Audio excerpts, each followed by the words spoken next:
Watch this. I have a question for you. If I take a tablespoon of jelly and I spread it on a slice of bread, and I take another tablespoon of jelly and I spread it on a cracker, one of them is going to be bursting with strawberry flavor. Which one?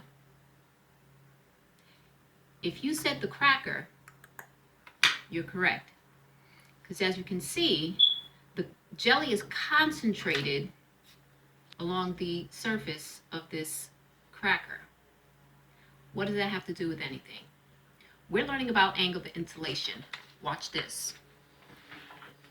Let's pretend that the light coming from this flashlight is the light coming from the sun. If I hold my flashlight at a 90-degree angle to this paper, this graph paper, like so, notice how the light is concentrated in a given area. I'm just going to circle it. If I take the same flashlight, remember the flashlight represents the sun, and I decrease the angle, watch what I do. Notice what happens to the energy. Now remember, the sun is giving off the same amount of energy. But if you take a close look at my drawings, at a 90-degree angle, which is your overhead angle or your direct angle, my energy is concentrated in a small area.